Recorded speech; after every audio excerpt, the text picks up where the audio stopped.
Hello guys! Magluluto tayo ngayon ng adobong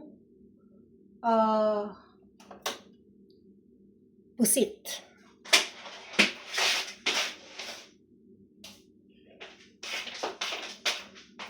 Yeah, so syempre madilim. Lagyan natin ng ilaw. Yan. So, ito na. Ang gamit natin is Salad Master. So kapag mainit ay yung ating palayok, ataka mo na siya ng water.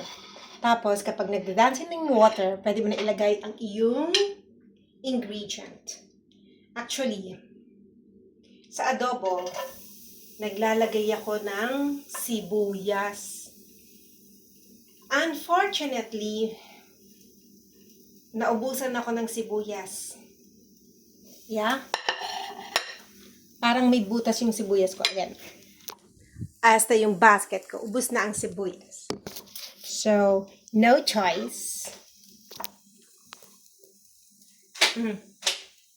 Yan. No choice. Kaya, garlic and tomato. We'll use tomato.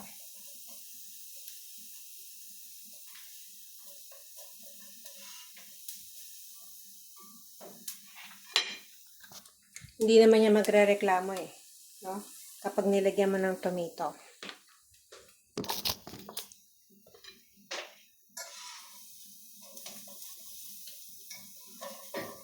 Actually, madali lang naman magluto ng adobong pusit.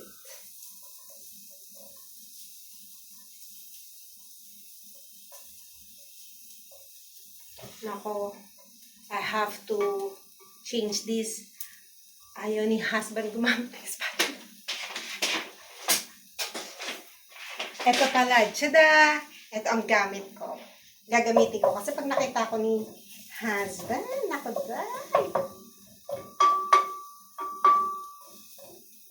So, ayan. Yeah? So, habang hindi pa nagiging golden brown, huwag mo na ilagay ang kamatis. Meanwhile, pwede tayong mag-init ng hot water using Salad Master kettle. Yeah? I need to put water.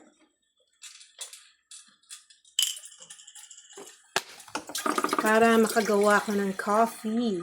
You know, coffee is life. Yeah? So, yan. Nakikita mo ba? Ayan, yan. Okay? So, let's see how it goes.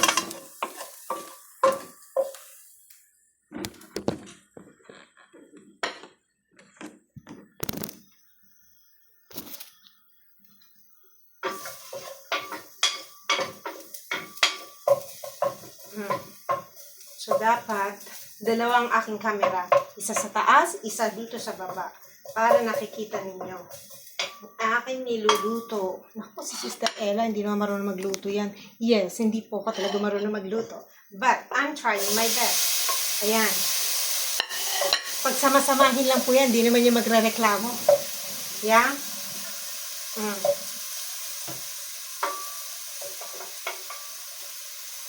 Tada! Tapos, wait for some time. Okay? Alam niyo mga kapatid, wala po kasi kaming pambili ng rice cooker. Kaya, dito na ako magluluto ng kanin sa Salad Master. Dito kami nagluluto. Kita niyo po? Tadan! Yan. Mahal kasi yung rice cooker. Kaya, dito na kami sa Salad Master magluluto. Okay. So,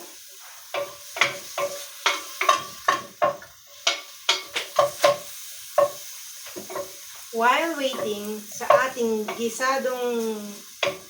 ginigisang tomato, tsadan! Kasi po, sa adobo ko, I love to put lemon. Nakalimutan pa no? Lemon na lang. Yeah. Wait lang. I'm gonna squeeze the lemon.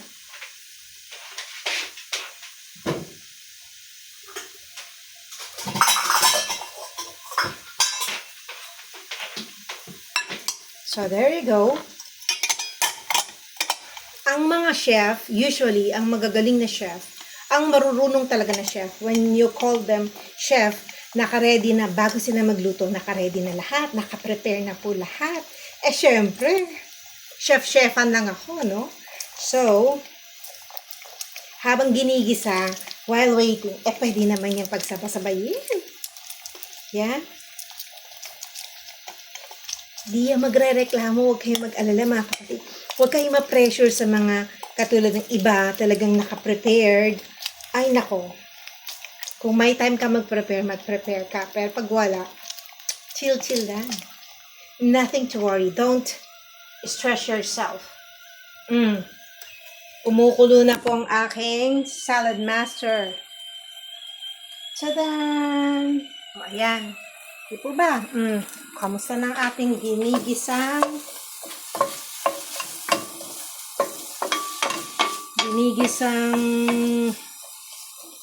garlic and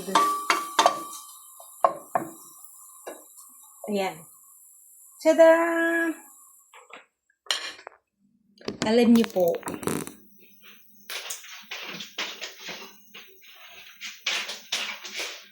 mas nadadalian akong, alam mo yung maging malambot na yung tomato kapag nakatakip.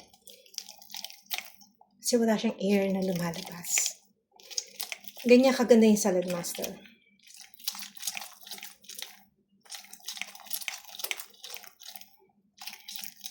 Sa adobo, usually, suka po nilalagay ng iba.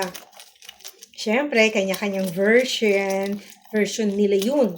Ako po, hindi na nga ako magaling magluto. Mahilig pa ako mag-experiment. Alam mo yun? Parang okay, kukuha lang ako ng idea. Ganun ba niluluto yun? But I want to have my own version. Version 101. Yeah? Minsan, pumapasa yung version ko. Minsan, hindi. Kasi nga, chef-chefan lang ako. Hindi naman ako talaga chef eh.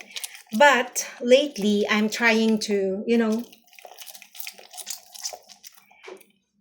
practice more. Next time, sa next video ko po, tuturo ko sa inyo naman kung paano gumawa ng mango tapioca. Diba? Tingnan mo ha. Dahil kahit na hindi ako magaling magluto, pero marami na akong natututunan ngayon. Thank you, Lord. Nag-i-improve na ang lola. Diyos ko, Day. 50 years old na ako, hindi pa ba ako mag-i-improve? Naman, nakakaya naman.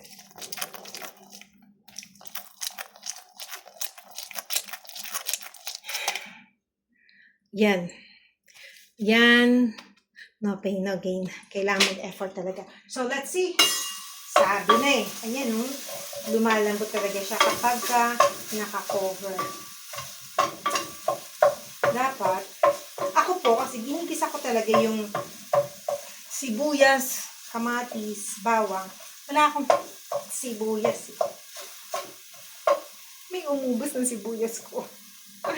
Anyways, that's only onion. So, for sure, it will add flavor, additional flavor sa niluluto mo kapag kompleto yung ingredient mo. Pero pag wala, don't stress yourself. Yeah? Stress-free tayo mga kapatid. Pag nagkakaedad ka na, dapat stress-free para long life. Basta luto naman yan. At may lasa. Tignan nyo. Tadaan! Tada! Diba? Mas maganda talaga tinatakpan yung salad master. Tadaan! Okay, then again, continue the squeezing. Squeeze pag may time. Pag hindi ka pa nag-exercise, sabayan mo ng kandeng while squeezing your lemon. Kasi hindi pa ako nakapag-exercise. Guys, sobrang nag-gain na ako ng weight.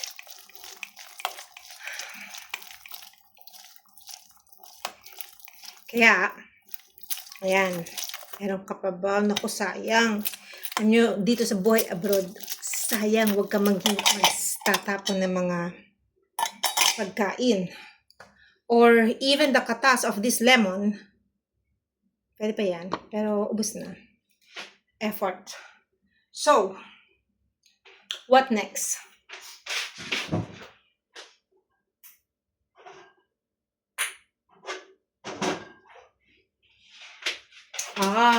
Wala akong onion, pero meron akong onion pepper. Onion powder, not pepper. Yeah. Ola. So, lagyan natin ng pepper. Habang ginigisa mo tong kamatis. At sibuyas. Syempre namumuo. Since wala akong onion, typical na onion, lagyan natin siya ng onion powder. Kasi naglahong bula ang aking onion. Saan katutak ang onion? Naubos. Sinyamet. Anyways, that's life here in abroad, guys. So, mix. Ganyan lang ang buhay. Yeah? Gisa-gisa pag may time. And then, what I love the most is very, very easy lang ito. Tadaan!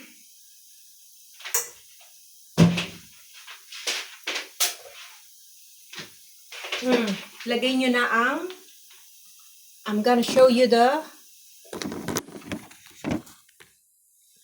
squid. Yeah? Put all the squid.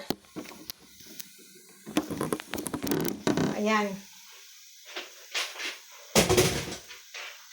Easy, di po ba? Tada! Add the lemon. Tadan!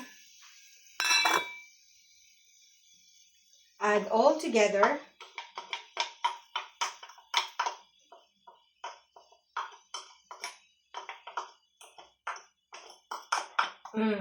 Pati yung pulp ng lemon. Walang sayang, guys. Then you make punas-punas. And I want to add more pepper.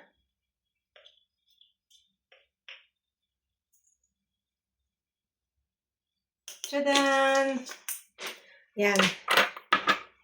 Garlic again.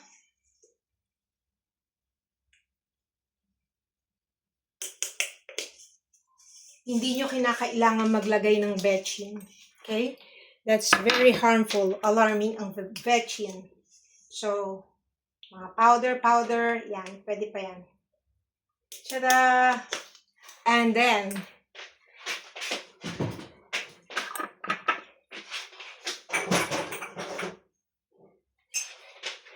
oyster sauce, mamacita, baka naman. I love using oyster sauce sa aking adobo. Tadaan! Tansya lang.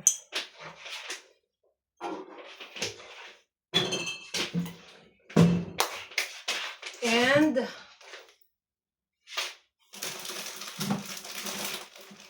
bay lids.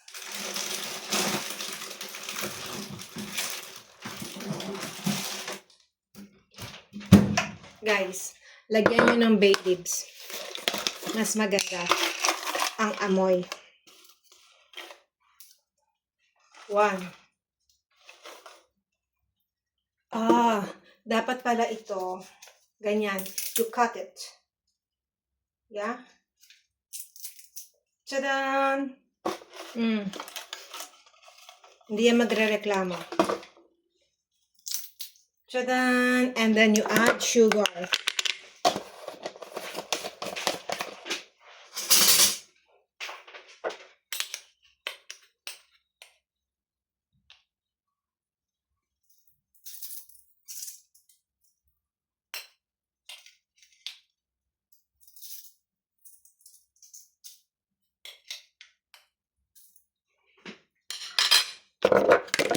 And then cover it.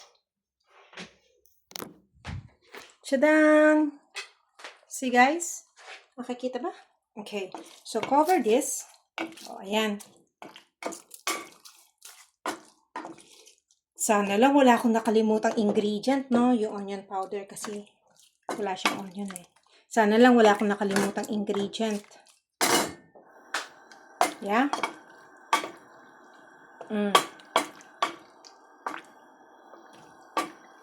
Chadan, chadan, chadan.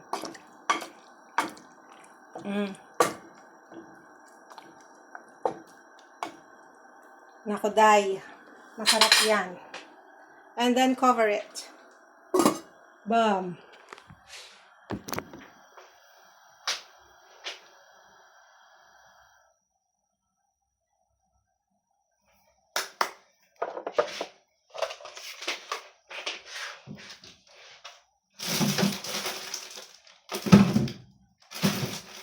Ganyan sa buhay abroad. You're gonna cook and cook like that. Yeah? So,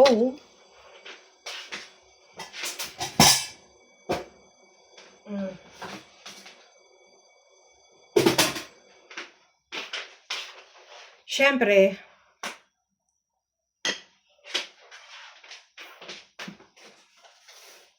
habang hinihintay mo yan, magugas ka muna ng plato. To.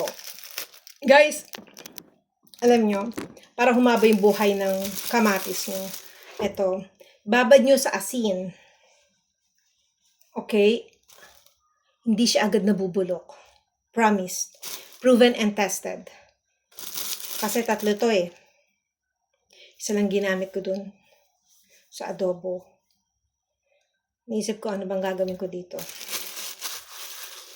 Ampalaya na may itlog, na may kamatis. Ito, pag binabara mo yung kamatis mo, kahit na no gulay or anything, sa asin na may tubig, 30 minutes, 1 hour, it's okay. Hayaan mo lang siyang nakababad sa asin. Diyos kong haba ng buhay nito, maabot na mahigit 1 linggo. Hindi ako bumibili ng maramihan kasi nga sa baba lang supermarket, anytime pwede kang bumili ng kailangan mo. Pero dahil nga sa sobrang init sa labas, it's summer here in UAE, Middle East, sobrang init dito, my goodness. Bumili lang ako ng 3, yung isa nilagay ko dito. Yung 2, lalagay ko sa ref.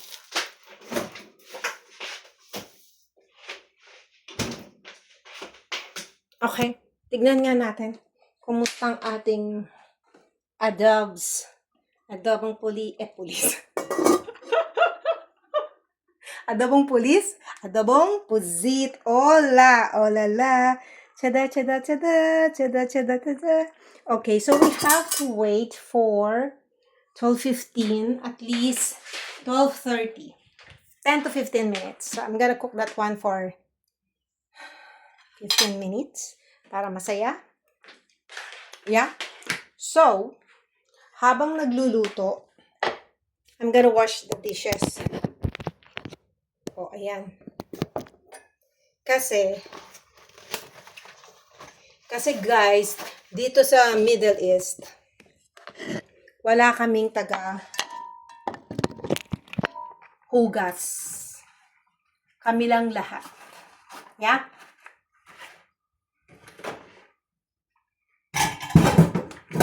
Luto mo,